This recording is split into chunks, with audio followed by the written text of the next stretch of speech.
Hi, I'm Lori Dobson. This is a Wednesday, right after the second Super Tuesday, where we're waiting to hear about Washington.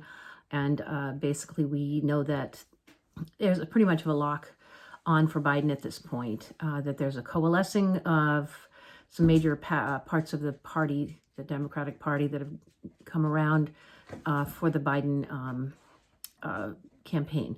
So I think a lot of people are doing some soul searching about what they're, I know I have today. I've been looking at a lot of different sites and trying to figure out what this party means to me, what being a Bernie supporter means to me.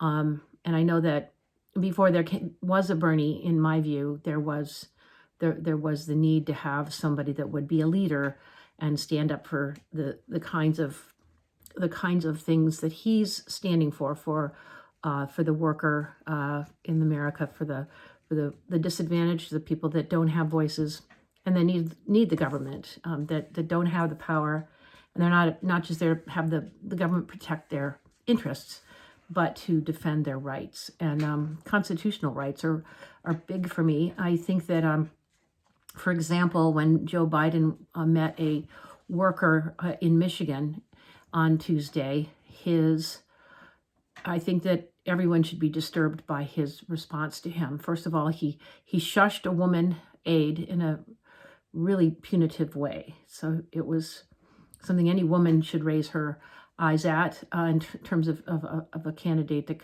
is really concerned about treatment of women. He threatened to slap, and he swore, and he really put down the worker for raising his concern about his Second Amendment rights, his constitutional right for, in his view, defending his right to bear arms, and his legitimate concern that Biden said that he would have his guns taken away, that he was appointing basically Beto O'Rourke as his gun czar, and they'd be taking away people's guns. And when the man told Biden that he had, that this was a viral video, he basically blamed the man and said that he was lying, and so were other people who were putting out lies about his record.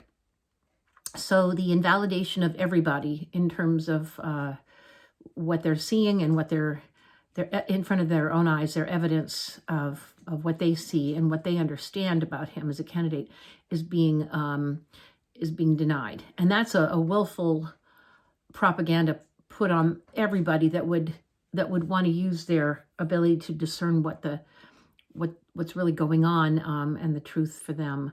I think that it's a horrible precedent for the Democrats to start doing. Well, they're not starting it.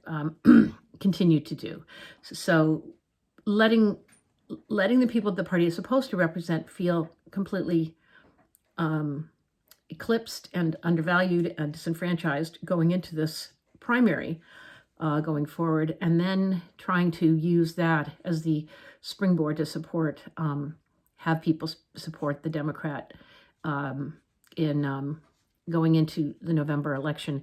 And without these major categories that the Bernie people have represented, a huge number of young people and his other sectors of the population that he's amassed a movement around, including people like me.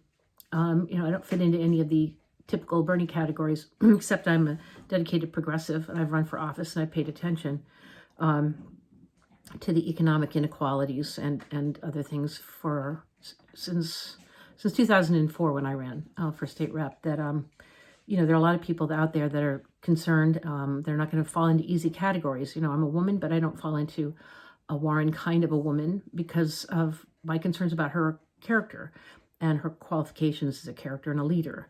I think leadership is necessary. You have to trust somebody to deliver. You have to trust that they won't back down, that they won't get corrupted, they can't be bought. And that pretty much disqualifies all the other people that have folded into the Biden camp without any understanding of what they're doing it for, other than it seems like this sort of popular, the in-group, that it means nothing right now. It's sort of this amorphous thing. And I don't think amorphousness and spinelessness is a qualification for president. And although Biden seems to be very happy to share the duties and the responsibilities and to parcel it out like, King Lear in his doddering old age. The responsibility is to keep it together and hold it together and be the leader that people can rely on. And I think the consistency, the belief that someone will follow through and deliver, Bernie has demonstrated that. The problem is that people think that a hardened belief around him is that he won't help other candidates. And so I think there is a vulnerability in the system that he himself could be the leader, he himself could be the president, but he can't coalesce a Democratic majority to get anything done anywhere. And then he'll be opposed. But I would just say to that, look at Trump. He had to, it was a trial by fire, but he came through, and the party coalesced around him based on his determination to be the leader come what may, and to fight for the rights of what he felt were necessary to fight for.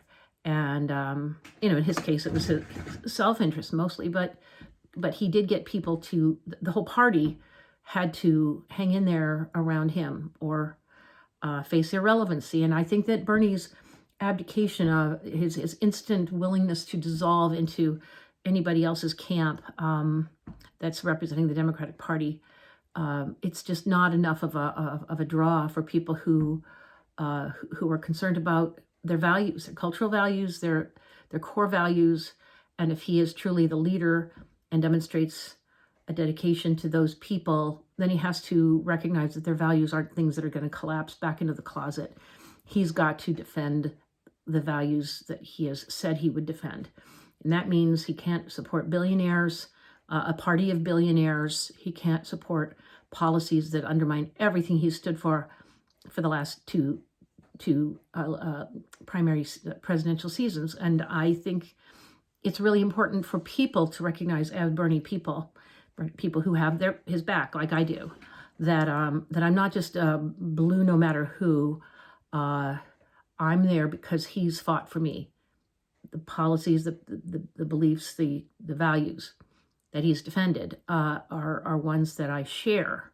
And I think because he has so many people that have rallied around him and kept solid around these priorities, that he has this chance now to reconfigure a values-based campaign and to say that what the Democratic Party is that he believes in. He can redefine it. He can say the Democratic Party that I support, the leadership that I support and endorse, is a leadership that holds these truths, and he can name those truths, and he can make it a litmus test. He can make it his defining criteria.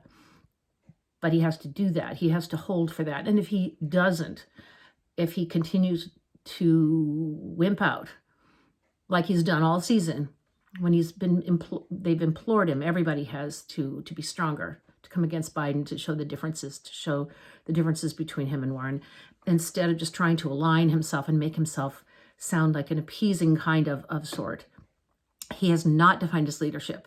Now is the time he has left to do that. And and because of so many people putting so much forward, that he's incessantly requested of everyone to be diligent, to continue to support his campaign, that he owes it to the campaign to be loyal to the values of the people that have come under him. It's not just him. It's not me, us. It's us. And us was defined around those values, that he was willing to lead on those issues. So he has to continue to do that. So I think Bernie faces a test now, and the debate will show what he has decided. I really hope that he's decided to come into his own moment now, recognizing what it is. It's historical. Elizabeth Warren failed her test, and she's now irrelevant. And Bernie faces the same question. It's a question of identity. It's on the order of Hamlet. Who are you, Bernie? And we will see what you choose. But understand that we will see who you are, and we'll base our votes and our support on you going forward accordingly.